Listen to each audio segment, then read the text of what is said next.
Superbrain. Now I'm really excited about this lesson because after going through, looking at the community and the tribe and looking at the comments, I want to do some troubleshooting here. So this is a little bit different, but I want to take two brain hacks that's going to dramatically enhance and magnify some of the previous tools like basic association, chain linking, and so much more. And what I call them is tip and vowels. Tip and vowels. And we touched on this in prior lessons, but I really want to go deep on this because it's going to magnify and multiply your memory and your results. And we're going to have fun with this. So thinking about the things that you've learned so far, one of the comments that were there were, how do you imagine this better? Or how do I glue these things together and remember it better? And that's really what I want to cover in this lesson. So if you haven't seen prior lessons, make sure that you're completely caught up, and then we're going to get engaged right now. So tip, what is the ultimate memory tip? TIP is turn into picture. As I mentioned in prior lessons, you tend to remember what you see and forget what you hear because we think in pictures. So how, if you don't have the imagination, how do you develop that? And that's what this lesson is all about. So I want to take you through a quick exercise. I want you to take a deep breath and exhale. And if it's safe, close your eyes. And I'm going to enhance your imagination, your ability to turn things into a picture. I want you to imagine that in front of you is a bowl of fruit. And I want you to look into the bowl, and I want you to see all the variety of fruit that's in that bowl. And as you're looking at the bowl, I want you to get a sense of what is that bowl made out of? Is it wood? Is it a glass bowl? Is it a metallic bowl? Ceramic? What is the bowl made out of? And even if you can't imagine it, imagine you can imagine it. And notice as you look in the bowl, what kind of fruit do you see? You might see apples, pears, bananas. I want you to look and notice that there's a bright yellow lemon. And I want you to reach in and take the lemon out, place it on the table in front of you. And I want you to notice also, besides the lemon, is a knife. And I want you to grab the knife and I want you to cut and slice the lemon in half. And as you're holding the knife, I want you to feel the weight of the knife, feel the grind of the lemon, notice the colors, notice the fragrance that comes out as you're cutting into the lemon. And now I want you to take the knife and just cut a slice off. And I want you to place the knife down and hold the lemon in your fingers. And as you're holding the lemon, notice the weight of it. It's lighter, right? And as you're staring at it, notice the color, notice the pulp. Maybe you notice the juices that are flowing out of it. Notice the smell. Bring it up to your nose and just smell what that lemon smells like. Now, I'm going to ask you to open your mouth. Open your mouth and you know what's next. I want you to begin and take a bite of that lemon. Now pause. Are you making faces?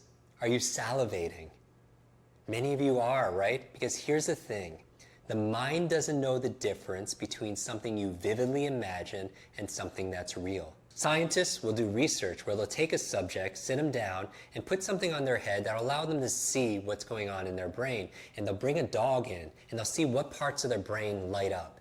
And then they'll have the dog go out, take the dog out, and they'll say, imagine that same dog is coming into the room and you see it. And just with the imagination, they'll notice the same parts of their brain light up. Because again, your mind doesn't know the difference between something you vividly imagine and something that's real. And you know this because if you've ever gotten nervous about something or very scared about something, maybe you had a bad dream. Does your body act accordingly? Does your heart start racing? Do you start perspiring, right? And you have that quote that says, a coward dies 1,000 deaths and a courageous person just once. Because what happens every single time you're fearful about something? It's like you go through and you live it every single time. And so your mind doesn't know the difference between something you vividly imagine and something that's real. And so you want to be able to build your imagination.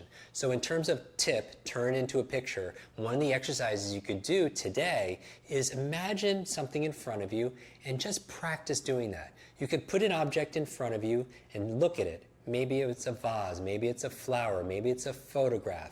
And just look at it, close your eyes, and see if you could still see it. And then open your eyes, look at it again, and then close your eyes and then imagine it in front of you. and do many different iterations till it becomes closer to closer of what you have in here matches what's outside. Does that make sense? It's one of these exercises you could do to enhance your visualization ability and also enhance your imagination. Now, the other part of it that we notice in the community, people saying, how do you link these two things together? Once you turn into a picture, how do you connect those two things together? And the secret behind it are the vowels. The vowels. And what are vowels? The vowels in a word are something that connects the words and keeps it together. And so what are the vowels? A, E, I, O, U.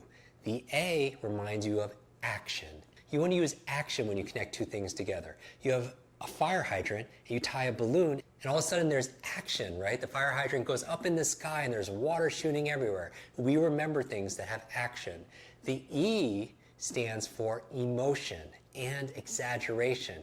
It wasn't just one balloon, it was a really big balloon, or as many balloons, right? And you added emotion. When the diamond fell down off the board onto Sir Lancelot's head, you had humor or violence or some kind of emotion. The I in the vowel stands for illogical. You want to make it illogical. You didn't just take batteries and put them next to the barrel. It was like someone was throwing batteries out of the barrel. It wasn't just a board. It was like a surfboard on the side of the barrel. And rolling down the barrel was a diamond, right? That's so illogical, and that's why we remember. We don't always remember things that are logical, but things that stand out are illogical.